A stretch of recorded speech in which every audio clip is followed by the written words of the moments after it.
नमस्कार, जय हिंद दोस्तों। स्वागत है आपका आपके अपने YouTube चैनल गवर्नमेंट जबलपुर पर। तो कैसे हैं आप सभी लोग? उम्मीद है अच्छे होंगे, मस्त होंगे, जबरदस्त होंगे। आज हम संविधान की दूसरी क्लास कर रहे हैं। इससे पहले हम एक क्लास कर चुके हैं। पहली क्लास हो गई है, उसमें हमने जाना था भारतीय संविधान के भाग और उनमें अनुच्छेद और किस भाग में क्या दिया हुआ है। आज हम जानेंगे कितनी अनुसूचियां हमारे यहाँ कितनी थी वर्तमान में। पहले संविधान को और वर्तमान संविधान को जानेंगे, क्या क्या परिवर्तन हुए हैं, और उसके बाद हम कुछ अनुसूचियां भी पढ़ेंगे। ठीक है। अब आपको बहुत मजा आने वाला है क्लास में, बहुत याद हो जाएगा। अब क्लास के स्क्रीनशॉट लेके रखना, क्योंकि मैं मोस्ट इंपोर्टेंट कराऊंगा बहुत छोटी छोटी क्लास में, छोटी छोटी वीडियो में पूरा टॉपिक करा दिया करूंगा, जो भी एक छोटी वीडियो है। ठीक है। आपकी कोई भी सुझाव हो उन्हें कमेंट करके बताएं, हम उन पर काम करेंगे। चलो आगे बढ़ते हैं। आज हम पढ़ेंगे भारतीय संविधान का हिस्सा, जैसे कि मूल संविधान और वर्तमान उसकी देखेंगे क्या स्थिति है। मूल संविधान में हमारे 22 भाग थे, 395 अनुच्छेद थे, 8 अनुसूचियां थी। ये मैंने बड़े आराम से कल की क्लास में थोड़ा सा आपको बता दिया था, परंतु आज हम पूरा ढंग से पढ़ेंगे। 22 भाग थे, जो कि वर्तमान में 25 भाग हो गए हैं। 395 अनुच्छेद थे, जो कि अभी वर्तमान में 450 से प्लस अनुच्छेद हो चुके हैं। 8 अनुसूचियां थी, जो कि वर्तमान में अभी 12 अनुसूचियां हो चुकी हैं। और हमारे एक प्रस्तावना है ही संविधान में। ठीक है, जिसमें आगे जानेंगे क्या क्या चेंजेस हुए। प्रस्तावना संविधान का हिस्सा है यानी क्या सारी चीजें। तो 22 भाग थे, 25 भाग हो गए, यानी 3 भाग कौन से जोड़े वो जानेंगे। 395 अनुच्छेद थे, 450 प्लस अनुच्छेद हो गए। कौन कौन से अनुच्छेद जोड़े धीमे धीमे क्लास में वो भी जानेंगे। 8 अनुसूचियां थी, 12 अनुसूचियां हो गई, 4 अनुसूचियां कौन सी जुड़ी वो अभी जानते हैं। ठीक है, चलो बढ़ते हैं अपने क्रम से। मूल संविधान में हमारे 22 भाग थे, जिसमें से 7वां भाग को हटा दिया गया था, निश्चित खाली कर दिया गया था। परंतु इन्हें हमने जब क्लास में संविधान में जोड़ा तो इनका क्रम नहीं बदला। यानी ऐसा नहीं हुआ कि 395 अनुच्छेद थे मूल संविधान में तो 396 अनुच्छेद करके आगे बढ़ाया गया। नहीं, मैंने आपको कल भी बताया था और आज भी बताता हूं कि संविधान में आगे अनुच्छेद इस तरीके से जुड़े हैं कि बीच में, जैसे कि हमारा अनुच्छेद 4 कोई अनुच्छेद 395, तो इसमें ABCD करके अनुच्छेद जुड़े हुए हैं। तो हमने इसमें अनुच्छेद का क्रम बदला नहीं है। क्रम जो संख्या थी उनकी संख्या बढ़ गई है, संख्या आगे नहीं बढ़ाई, उन्हीं में संख्या जुड़ी है। तो हमारे जैसे 22 भाग थे, तो उसमें से एक भाग हमारा हटा दिया गया, जिसके बाद 2 भाग और जुड़े। 4, एक सेकंड में आपको इस बोर्ड पर समझाता ही हूँ। जैसे कि 42वें संविधान संशोधन से हमने 2 भाग जोड़े, 4A14, जो कि 1976 में हुआ था। 4A में हमने मूल कर्तव्य जोड़े और प्रशासनिक अधिकार 14A में जोड़े। 9A जोड़ा और 9B जोड़ा। ये 9A हमने 74वें संविधान संशोधन 1992 में जोड़ा, जिसमें नगर पालिकाएं। 9B हमने 97वें संविधान संशोधन 2011 में जोड़ा, जिसमें सहकारी समितियां हैं। ठीक है, तो 21 भाग हुए, क्योंकि 7वां हटा दिया गया था, तो 22 से 21 रह गए, जिसमें हमने 2 जोड़े 42वें संविधान संशोधन से, तो 1976 में ये 23 हो गए। फिर इसमें 1992 में एक भाग और जोड़ा गया, जो कि 74वें संविधान संशोधन 1992 में 24 हो गए। फिर 97वें संविधान संशोधन 2011 किया, जिससे एक भाग और जोड़ा गया, तो भाग 25 हो गए जुड़ के। इस तरीके से अभी तक 25 भाग हैं। इसमें कोई नया नंबर ऐड नहीं हुआ है, पुराने में ही विस्तार हुआ है। आप ये बात याद रखेंगे मेरी। ठीक है, चलो आगे बढ़ते हैं।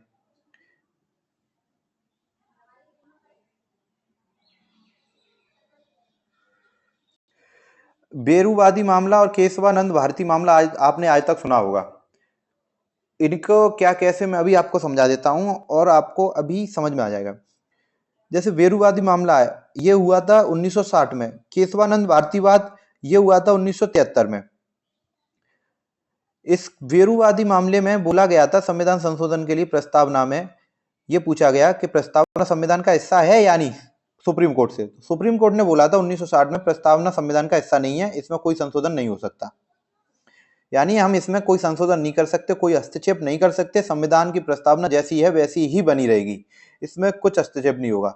परंतु केशवानंद भारतीवाद होता है 1973 में, जिसमें यह बोला जाता है प्रस्तावना भी संविधान का हिस्सा है और इसमें संशोधन किया जाता है। यानी सुप्रीम कोर्ट में ये फैसला, सुप्रीम कोर्ट ने अपना फैसला बदला।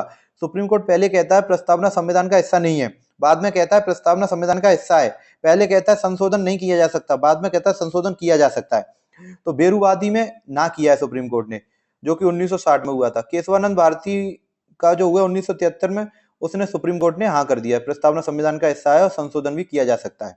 ठीक है, जिसी के तहत बाद में जो भी प्रस्तावना में हमने जोड़ा, आगे समझेंगे। अभी हम जानते हैं कि अनुसूची 12, 8 तक तो मूल संविधान में थी, 12 जो अनुसूची है वो किस तरीके से जोड़ी गई। जैसे कि मैंने आपको कल भी बताया था कि अनुसूची 12 जो हुई है, उसमें अनुसूची 9 जोड़ी गई, 10 जोड़ी गई, 11 जोड़ी गई, 12 जोड़ी गई। 12वीं में हमने भूमि सुधार जोड़ा, 10वीं में दल बदल निषेध, 11 ग्राम पंचायत, 12 में नगर पंचायत। जो भूमि सुधार 9वीं अनुसूची जोड़ी गई, वो पहला संविधान संशोधन हुआ था 1951 में, उससे जोड़ी गई। दल बदल निषेध 10 भाग जोड़ा गया। 52वां संविधान सॉरी 52वां संविधान संशोधन 1985 होता है, उससे हमने दल बदल को जोड़ा। फिर 1992 में 73वां संविधान संशोधन हुआ, जिससे हमने ग्राम पंचायत को जोड़ा। और नगर पंचायत 12वें संविधान संशोधन 12वां भाग नगर पंचायत हुआ। 74वां संविधान संशोधन 1992 में हमने इसे जोड़ा। ठीक है, यानी 1992 में आप यहाँ ये देखेंगे 2 संशोधन हुए, एक 73वां हुआ, एक 74वां हुआ। 73वें में हमने 11वीं अनुसूची जोड़ी, 11 ग्राम पंचायत, 12वीं अनुसूची, 74वें संविधान संशोधन, परंतु ईयर एक ही है, 1992। 1985 में 52वां संविधान संशोधन होता है दल बदल निषेध। 1951 में पहला होता है भूमि सुधार। इस तरीके से हमने ये जोड़ा। अब इन्हें आप कैसे याद करेंगे, मैं थोड़ा आपको बता दूं, अगर हिंट में आप समझें तो। जैसे भूमि सुधार है, तो पहला संविधान संशोधन 1951 में हुआ, यानी जब पहला संविधान संशोधन 1951 में हुआ था, तब ही हमने भूमि में सुधार कर लिया था अपनी में। देश आजाद हुआ, उसके बाद हमें भूमि में सुधार करना था, तो भूमि को सुधार एक तरह से समझने के लिए, ये वास्तविकता से नहीं जोड़े आप, मैं जो ट्रिक बता रहा हूँ उसे समझने के लिए। तो भूमि में सुधार करने के लिए हमने पहला संविधान संशोधन किया 1951 में। अब आगे आगे क्रिया चली तो देखा, नेता पार्टी होती थी, नेता दल, तो उसमें दल बदल को निषेध किया गया, उसकी योग्यताएं खारिज की गई। यदि ऐसा करता है तो भाग 10 में जोड़ा गया 52वां। यानी 1951 के बाद जो भी संविधान में अनुसूची जोड़ी गई वो 51 के बाद नंबर कौन सा था, 52। तो 52वां संविधान संशोधन हुआ, जो कि 1985 से हमने इसे जोड़ा। ठीक है, अब 1992 में 2 हुए, 73वां और 74वां। 73 में हमने ग्राम पंचायत जोड़ी, 74 में नगर पालिका जोड़ी। आगे इनके विषय जानेंगे, परंतु आप अभी इतना याद रखें। अभी नीम बनना जरूरी है, वही मैं नीम बना रहा हूं आपकी। तो नीम जब एक बार बन जाएगी आपकी, तो आपको आगे बहुत अच्छी तरीके से समझ में आ जाएगा। अनुसूचियां, जो अब अनुसूचियां पढ़ेंगे हम। पहली अनुसूची में हमारे भारत संघ और उसका राज्य क्षेत्र बताया गया है, यूनियन एंड इट्स टेरिटरी।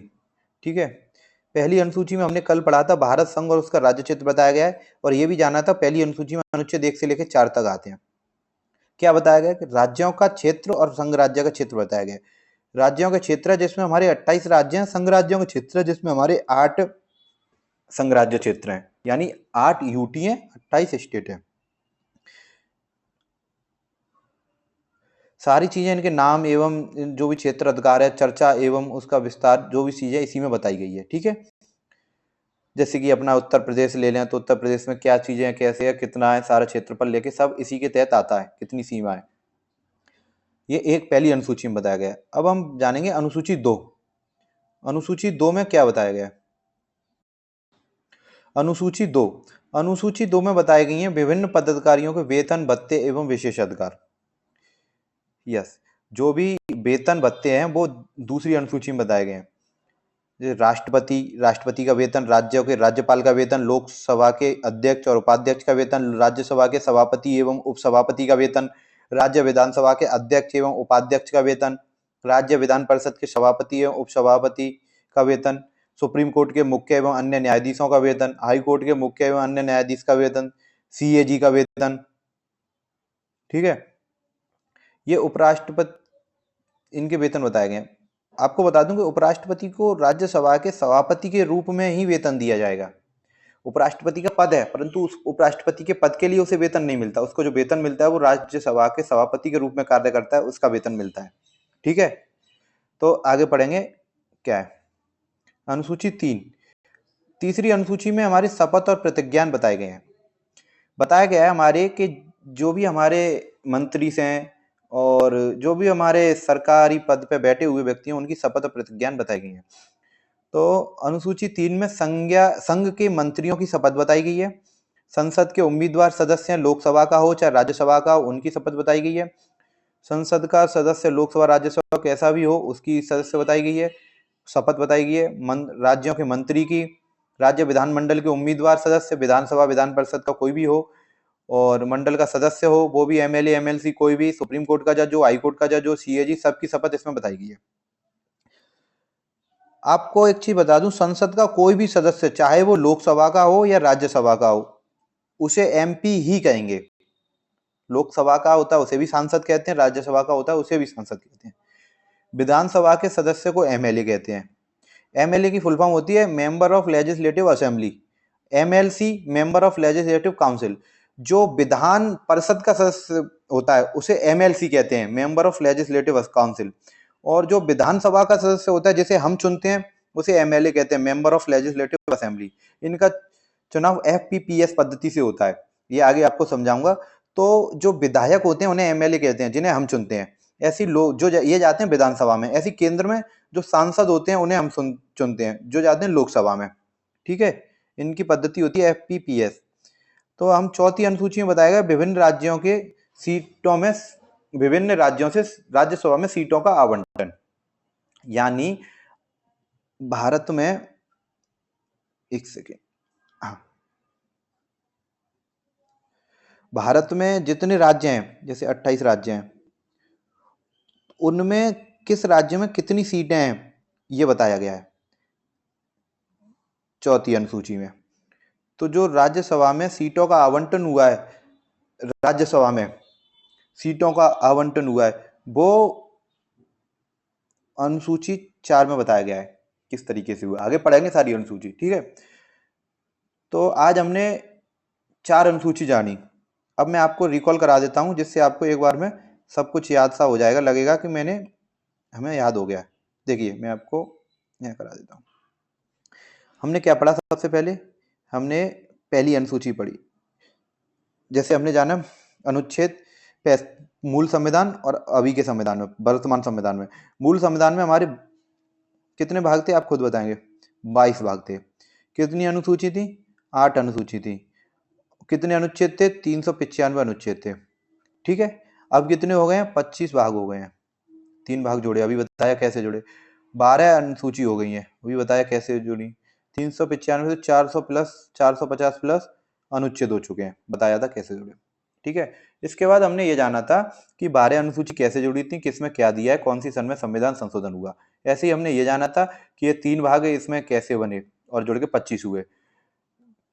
और ये जाना था 395 से लेकर 450 तक अनुच्छेद है, इन्हें हम जब आगे धीमे धीमे धीमे भाग पढ़ते जाएंगे, अनुसूचियां पढ़ते जाएंगे, उनके अंदर अनुच्छेद आएंगे तब मैं आपको बताता चलूंगा। ठीक है, अभी बस आप इतना याद रखिए। इसके बाद हमने अनुसूची शुरू की। अनुसूची शुरू की तो हमने ये जाना कि पहली अनुसूची में क्या दिया हुआ है, दूसरी अनुसूची में क्या है, तीसरी में क्या है और चौथी में क्या है। ये हमने 4 अनुसूची पढ़ी आज। पहली अनुसूची में भारत का संघ एवं उसके राज्य क्षेत्रों के बारे में बताया हुआ है, उसके क्षेत्र के, यानी आप ये याद रखेंगे पहली अनुसूची में क्षेत्र है। दूसरी अनुसूची में क्या बताया है? दूसरी अनुसूची में बताया गया वेतन।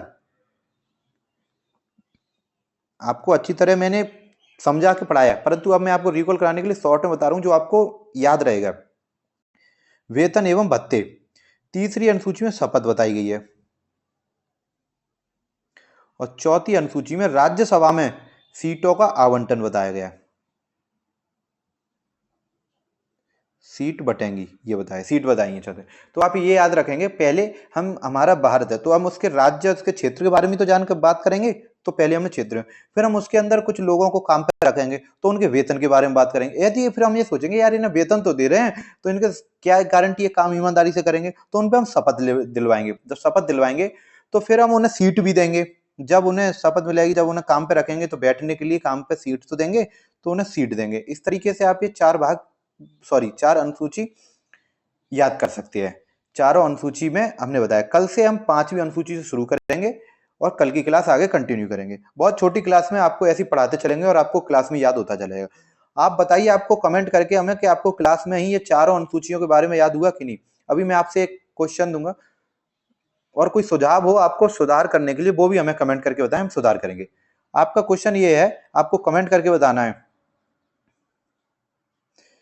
कि एमएलए किसे बोलते हैं, ठीक है। या ये बताइए कि एमएलए कहां के लिए चुना जाता है। आपका ऑप्शन है विधानसभा या लोकसभा के लिए।